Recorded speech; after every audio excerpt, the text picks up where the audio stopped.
Assalamualaikum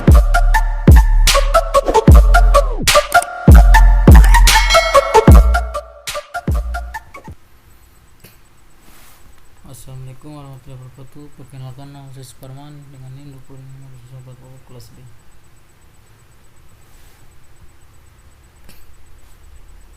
Sini saya akan mereview mata kuliah pertemuan ketiga, fase perencanaan proyek.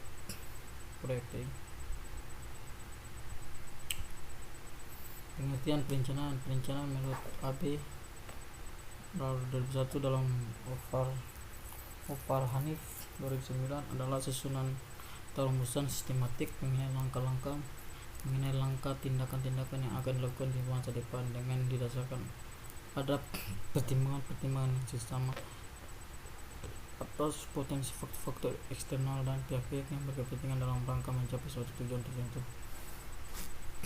Perencanaan juga diartikan sebagai suatu proses pengambilan keputusan berdasarkan fakta mengenai kegiatan-kegiatan yang harus dilaksanakan demi tercapainya tujuan yang diharapkan atau yang dihendaki. Pentingnya proses perencanaan proyek. Sebelum memulai proyek apapun, ada tahapan perencanaannya, yaitu proses penentuan cakupan, jadwal waktu, sumber daya, dan semua yang harus Anda ketahui agar proyek tersebut menjadi sukses. Meski sebagian proyek mungkin dilakukan dalam tahap-tahapan singkat dan cepat, perencanaan pekerjaan besar jangka panjang dan mengetahui betapa pentingnya proses perencanaan tersebut. Oleh karena itu, ini seringkali menjadi bagian dari pekerjaan manajer proyek senior dan mereka yang berperan dalam pengambilan keputusan dari sebuah organisasi. Tetapi pendidikan seperti itu tidak bisa bertahan lama. Fungsi perencanaan proyek: 1. Sarana komunikasi bagi seluruh pihak terkait. 2. Merupakan dasar dalam pengalokasian sumber daya. 3. Merupakan tolak ukur di dalam pengendalian. Tahapan perencanaan proyek: urutan kerja, seluruh urutan dan deskripsi pekerjaan yang perlu dilakukan untuk mencapai tujuan proyek, jadwal kegiatan, waktu pelaksanaan setiap tugas pada selesai dan milestone. Ramalan performansi penyelesaian proyek. Performansi yang diharapkan dalam penyelesaian proyek: 1. Penetapan tujuan, menentukan pelaksanaan proyek yang diinginkan serta waktu, biaya, dan informasi yang ditargetkan. Rencana organisasi proyek, menentukan departemen proyek, rencana anggaran dan sumber daya, jumlah anggaran dan sumber daya tokan. Fase perencanaan proyek: merencanakan proyek, mempersiapkan proyek, mendefinisikan rencana proyek.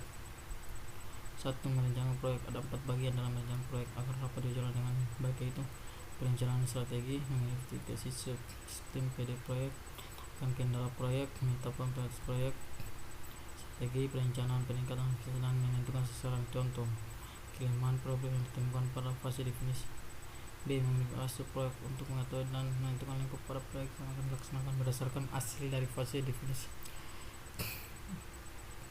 Menetapkan kendala proyek, memperkirakan apa yang menjadi kendala, misalnya batasan dana yang diperkenalkan, batasan waktu penyelesaian, umur ekonomis proyek dibangun, struktur organisasi, peraturan perusahaan.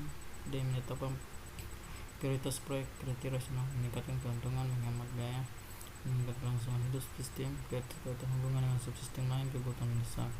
Kriteria tidak rasional, manajemen tidak berminat, menunjukkan kebanggaan, anggota tim, konsultasi melalui tender, personal perusahaan sendiri, gabungan perusahaan. Kelebihan: waktu penyelesaian cepat, kualitas lebih baik. Kelemahan: biaya lebih tinggi, rahasia perusahaan terbuka. Kombinasi menggunakan jasa konsultan dan internal. Kelebihan: waktu penyelesaian lebih cepat, risiko sangat berkualitas. Kelemahan: biaya lebih tinggi, rahasia perubahan terbuka. Mengumumkan proyek. Alasan pengembangan, apa sasarannya, dampak keuntungan pegawai. Mendefinisikan pengembangan proyek yang akan dikembangkan, melakukan studi kelayakan, memahami lingkup proyek yang akan dibangun, menentukan kebutuhan proyek yang akan dibangun. Nilai kelayakan proyek: kelayakan teknik, kelayakan hukum, kelayakan prinsip, kelayakan jadwal, ekonomi. Kelayakan teknik: mata kunci, apakah teknologi ini nantinya dapat diterapkan pada sistem baru.